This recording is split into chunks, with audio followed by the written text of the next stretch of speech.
Welcome to this explainer. Today, we're skipping the abstract economic theories. No complex fiscal policy algorithms here. Instead, we're bringing the focus right down to where it actually matters, your kitchen table. We're going to take a hard look at the real everyday household budget to answer a question that's at the center of so many conversations right now. Why is the middle class disappearing? So why does earning more actually feel like you have less? It's incredibly frustrating, right? You might get a promotion, you might be working at the absolute peak of your career, and yet when you look at your wallet at the end of the month, the math just doesn't seem to add up. It honestly feels like you're constantly treading water.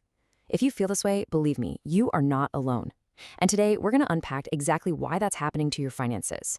Section 1, the middle class promise versus reality. For decades, especially fueled by the massive economic expansion after World War II, the middle class was considered the absolute backbone of the economy. The expectation was clear, and it was stable. You work hard, and you get a home, an education for your kids, reliable health care, maybe a couple of family vacations a year, and some solid retirement savings. It was basically a virtual guarantee of upward mobility. But today, millions are feeling that promise slip away. That historical upward mobility is being rapidly replaced by heavy rent burdens, soaring out-of-pocket healthcare costs, and mounting suffocating debt. The bedrock of stability has severely fractured. Which brings us to Section 2, the modern budget squeeze. Now, we aren't just talking about a luxury item or two getting a little pricier. We're talking about a simultaneous explosion in the cost of absolute everyday essentials. Housing and rent prices have absolutely skyrocketed, with average rents in many cities doubling over the last decade. And groceries? They're noticeably more expensive every single time you check out. Just think about the price of a carton of eggs, a gallon of milk, or a simple loaf of bread compared to just 3 years ago. It's wild. On top of that, healthcare premiums and deductibles continue to rise without fail. Education and childcare expenses have vastly outpaced standard inflation, sometimes costing families as much as a second mortgage. Even auto and home insurance premiums are steadily creeping upward. It's this overwhelming stacking effect of essential bills that families are facing every single day. Think about it like a pie. Decades ago, the slice of your household income pie taken up by those essential expenses left a pretty comfortable, healthy margin. You had plenty of room for a rainy day fund, some investments, and a little discretionary spending. Today, those essentials have expanded massively. They consume almost the entire income pie, leaving virtually no room at the edges. Saving money hasn't just become difficult. For a significant portion of the population, it's mathematically near impossible, simply because basic survival demands so much of the monthly budget.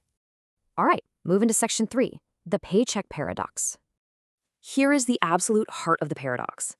Wages have actually increased in many sectors. You might be making more money on paper today than you were 5 years ago.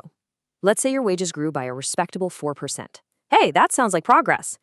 But then inflation and the cost of living shoot up by 7 or 8% over that same period, hitting your wallet like a tornado.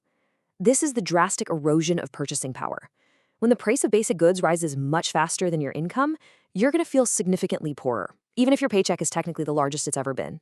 There's a quote that perfectly captures this: working harder while struggling to achieve the same lifestyle previous generations enjoyed. It hits the nail on the head, doesn't it? It perfectly captures the lived experience and the immense quiet frustration out there right now. People are putting in the hours, they're doing everything right, but the economic ground is just shifting beneath their feet. If you feel absolutely exhausted just trying to maintain the status quo, this is exactly why. So what actually happened to shift the ground beneath the middle class? Let's pause our look at the household budget for a moment and zoom out to the broader macroeconomic forces at play. Section 4, the invisible forces. For a long time, traditional industries like manufacturing supported massive, thriving middle-class populations.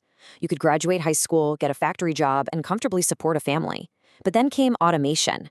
It increased corporate productivity, sure, but it dramatically reduced those traditional roles.